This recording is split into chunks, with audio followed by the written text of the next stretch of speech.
माता कल्याणेश्वरी मंदिर, मुक्ताई चंडी मंदिर, घाघर बुढ़ी मां के श्री चरणों में नमन करते हुए आप सभी इस विधानसभा क्षेत्र से जुड़े हुए बहनों और भाइयों का मैं अभिनंदन करता हूं, स्वागत करता हूं। आज के इस चुनावी सभा में उपस्थित इस क्षेत्र से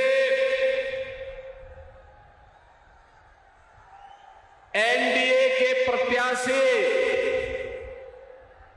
भारतीय जनता पार्टी के जुझारू नेता श्री अरिजीत राय जी,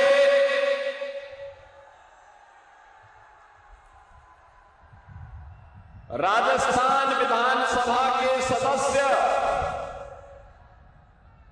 श्री जितेंद्र खटवाल जी, मंच में उपस्थित भारतीय जनता पार्टी के हमारे वरिष्ठ पदाधिकारीगण श्री विवेक रंगा जी, अपूर्व हाजरा जी, जयंती विश्वास जी, दिव्येंदु मिश्रा जी, पावन मंडल जी, अमन राय जी, काकोली घोष जी, श्री संतोष सिंह जी और भारी संख्या में उपस्थित पारापानी विधानसभा क्षेत्र से जुड़े हुए मेरे सभी उपस्थित बहनों और भाइयों, पश्चिमी बंगाल विधानसभा चुनाव के दौरान आज मुझे आसनसोल से जुड़ी हुई इस पावन भूमि में आप सभी वीर योद्धाओं के साथ संवाद करने का अवसर प्राप्त हो रहा है। बहनों भाइयों, मैं जानता हूं कि जब मेरे कार्यक्रम यहां पर श्री राय ने लिया तो टीएमसी के गुंडे आप लोगों को परेशान करने लग गए और सवाल होने पाए। इसके लिए उन्होंने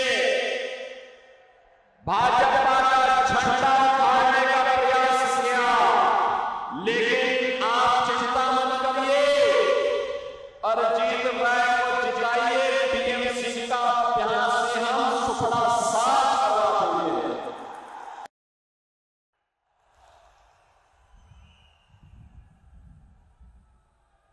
बहनों और भाइयों,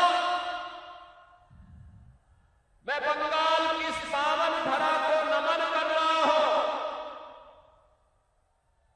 जो भारत की प्रेरणा भूमि रही है।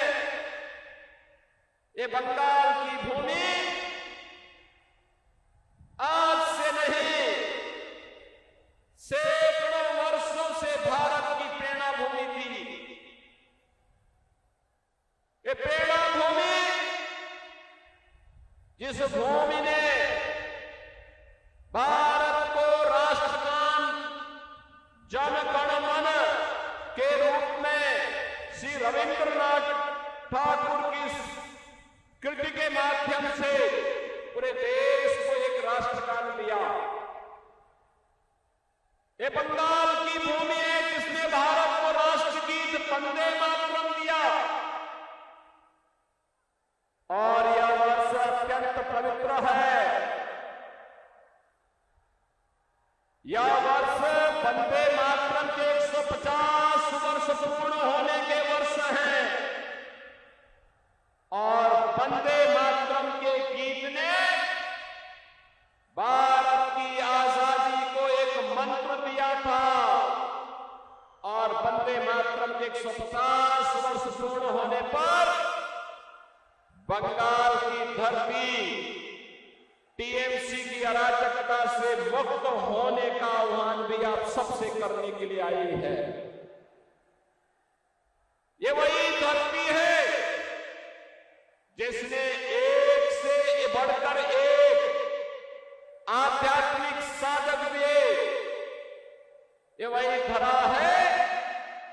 जिस तरह से रामकृष्ण परमहंस ने अपनी आध्यात्मिक ऊंचाइयों की परचम दुनिया को दिखाई थी, ये वही तरह है जहां पर साधना के साथ साथ राष्ट्रवाद एक साथ काम कर सकता है। स्वामी प्रणवानंद जी महाराज ने इसी पावन धरा से शिक्षा दीक्षा पूरे भारत में अपने सन्यासियों को दी थी। ये वही तरह है जिसने स्वामी विवेकानंद भारत को दिया, और स्वामी विवेकानंद ने वैश्विक मंचों पर कहा था, गर्व से कहो हम हिंदू हैं। यह एहसास किसी ने कराया था, स्वामी विवेकानंद ने कराया था। बहनों और भाइयों, याद करिए, खुदीराम बोस ने जहां हंसते हंसते देश की आजादी के लिए फांसी के फंदों को चूमा हो, जिस तरह ने देश की आजादी के लिए नेताजी सुभाष चंद्र बोस और अरविंद घोष जैसे राष्ट्रवादी चिंतक दिए हो, जुझारू नेतृत्व दिए हो, तो मुझे खून दो मैं तुम्हें आजादी दूंगा, इसका उद्घोष नेताजी सुभाष चंद्र बोस ने दिया था। बंगाल की धरती ने नेताजी को भारत को दिया था। और याद करिए, भारतीय जनसंघ के संस्थापक अध्यक्ष डॉक्टर श्यामा प्रसाद मुखर्जी, एक देश में दो प्रधान, दो विधान, दो निशान नहीं चलेंगे का घोष करने वाले डॉक्टर श्यामा प्रसाद मुखर्जी बंगाल की देन थी, और बंगाल के कारण आज भारत के अंदर जो आतंकवादी, जो उग्रवादी कश्मीर को पृथक मान्यता देने के लिए कांग्रेस की कुछ चालों के कारण भारत की एकता और अखंडता को चुनौती दे रहे थे, डॉक्टर श्यामा प्रसाद मुखर्जी के उस संकल्प को आज भारत के प्रधानमंत्री श्री नरेंद्र मोदी जी के नेतृत्व में उस सपने को जो कभी बंगाल के सपूत डॉक्टर श्यामा प्रसाद मुखर्जी ने देखा था, उस सपने को साकार करने का काम आज के यशस्वी प्रधानमंत्री श्री नरेंद्र मोदी जी के नेतृत्व में आज पूरा हुआ है। कश्मीर में धारा 370 समाप्त हुई। कश्मीर में भारत का कानून वैसे ही लागू होता है जैसे बंगाल, बिहार और यूपी के अंदर लागू होता है। बहनों और भाइयों, मैं तो आप सबसे इस बात की अपील करने के लिए आया हूं कि जो लोग पिछले 15 वर्षों से बंगाल को पहचान के संकट के दौर से गुजार दिए हो, जिन्होंने बंगाल को टेरर का, माफिया राज का और कट मनी एंड करप्शन का अड्डा बना दिया हो, वह टीएमसी अब नहीं चाहिए। इन लोगों ने यहां पर आम जनमानस के सामने, नौजवानों के सामने, बेटी और बहनों के सामने एक भय का माहौल पैदा किया है। इनके कारण माफिया पैदा हुए हैं, सैंड माफिया, कोल माफिया, लैंड माफिया।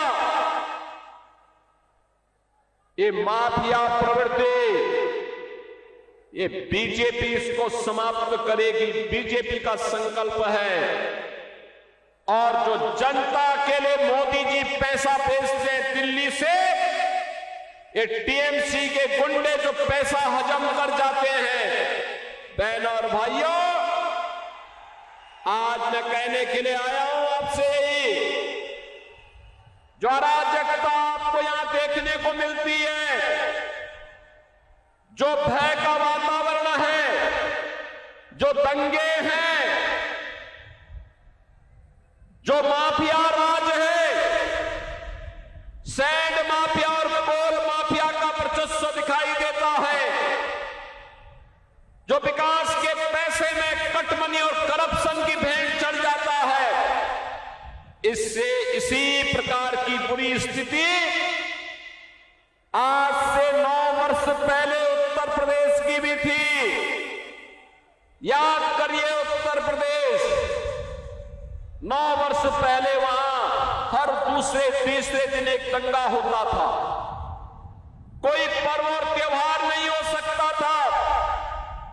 बहन और बेटियां सुरक्षित थी, गुंडागिर्दी चरम पर थी, अपराध चरम पर था, माफिया हावी थे और जनता की सुविधा और जनता के विकास के लिए आने वाले पैसे में ऐसी डकैती पड़ती थी।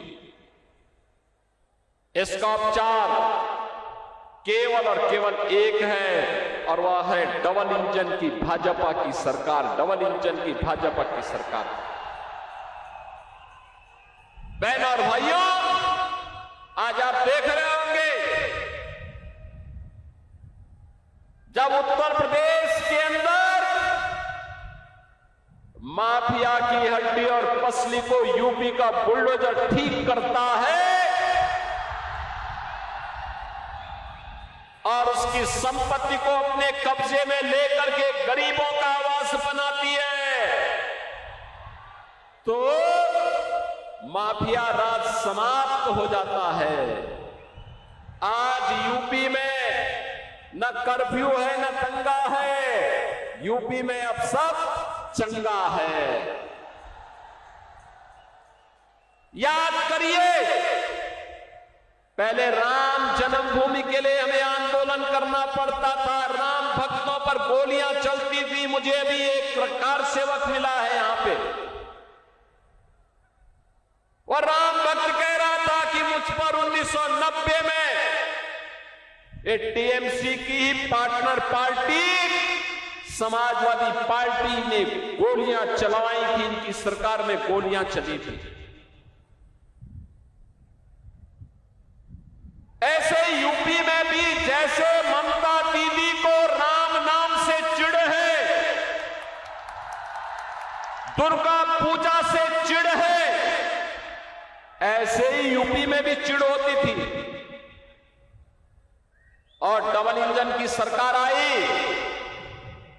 अब अयोध्या में भगवान राम का दुनिया का सबसे बड़ा मंदिर बनकर के खड़ा हो गया है। क्या कांग्रेस रोक पाई? क्या समाजवादी पार्टी रोक पाई? क्या टीएमसी रोक पाएगी?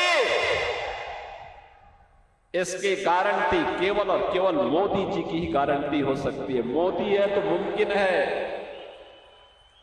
ये गारंटी केवल बीजेपी दे सकती है कि दंगा नहीं होगा, कर्फ्यू नहीं लगेगा, लेकिन गौ माता को कटने नहीं देंगे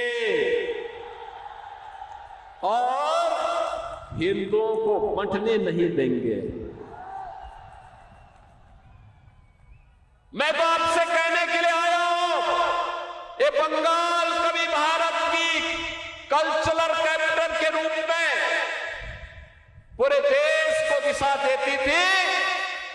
पहले कांग्रेस ने, फिर कम्युनिस्टों ने, और 15 वर्षों से टीएमसी ने पहचान का संकट खड़ा किया है। अब एक कल्चरल कैपिटल नहीं, अब तो इन्होंने इसको क्राइम कैपिटल बना करके आपके सामने पहचान का संकट खड़ा किया है। याद करिए, बंगाल आजादी के बाद विकास के पथ पर आगे चल रहा था, देश की अर्थव्यवस्था का ग्रोथ इंजन था। उस समय बंगाल भारत की आवश्यकताओं की पूर्ति करता था, उद्योग धंधे थे, एक इकोनॉमिक लीडर के रूप में बंगाल की तूती बोलती थी। नौजवानों के लिए नौकरी भी थी तो रोजगार भी था, अन्नदाता किसान प्रसन्न था, मछली उत्पादन तेजी के साथ बढ़ रहा था, चावल का उत्पादन भी बंगाल के अंदर तेजी के साथ बढ़ रहा था। लेकिन पहले कांग्रेस ने, फिर वामपंथ ने और 15 वर्षों में टीएमसी ने इसको भ्रष्टाचार का, भय का, अराजकता का एक केंद्र बना करके आज चावल का उत्पादन घट रहा है, मछली उत्पादन का काम कम हुआ है, यहां के संसाधनों पर माफिया हावी हो रहे हैं, नौजवान के लिए नौकरी और रोजगार गायब, किसान प्लान करने के लिए मजबूर है क्योंकि उसको उसकी उपज का दाम नहीं मिल पाता है। यूपी के अंदर आलू का दाम 15 से 16 रुपया किलो मिल रहा है और बंगाल में 1 से 1.5 रुपया मात्र मिल पा रहा है। इतना अंतर है। बहनों और भाइयों, आज मैं आप सबसे यही कहने के लिए आया हूं, मैं आपसे एक ही बात कहने के लिए आया हूं, आप चिंता मत करिए। टीएमसी के गुंडे क्या कह रहे हैं, भयभीत मत होइए। कोई माफिया क्या कह रहा है, उससे भयभीत होने की आवश्यकता नहीं। कोई मौलाना क्या पक रहा है, उससे चिंता करने की आवश्यकता नहीं।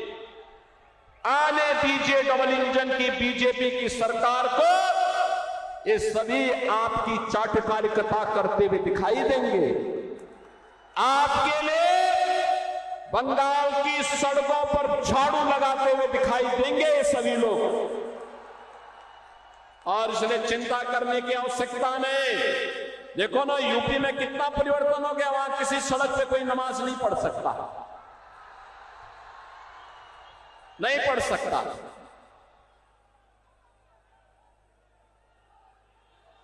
वहां पर्व और त्योहार शांतिपूर्ण तरीके से मनाए जाते हैं, कोई अराजकता नहीं, कोई गुंडागर्दी नहीं, हर बेटी और बहन को सुरक्षा की गारंटी है। लेकिन बंगाल में धड़ल्ले से गौ कसी होती है, गौ हत्या होती है, गौ तस्करी होती है, पर्व और त्योहार के पहले उपद्रव हो जाते हैं।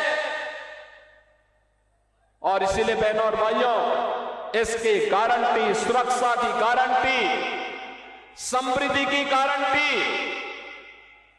आने वाले उज्जवल भविष्य की गारंटी केवल और केवल बीजेपी है। और आपके पास तो बीजेपी ने अरिजीत राय जैसा जुझारू कार्यकर्ता दिया है आपके लिए, आपका नेता बनने के लिए, जनप्रतिनिधि बनने के लिए।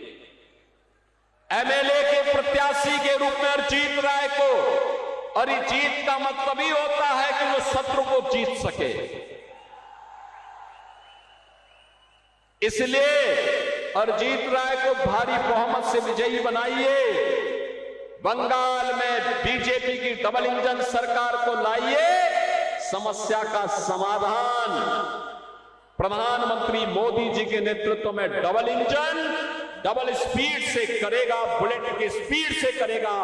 इस विश्वास के साथ आप सबका मैं आह्वान करता हूं, अरिजीत राय को भारी बहुमत से विजयी बना के भेजेंगे ना।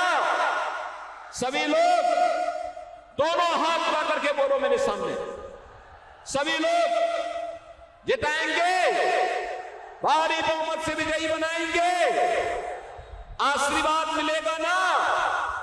ये पीछे में जो लोग खड़े हैं, दीवार के ऊपर जो खड़े हैं, सबका ये हेलीपैड के अगल बगल कितने लोग खड़े हैं, अरिजीत राय को विजयी बना के भेजेंगे।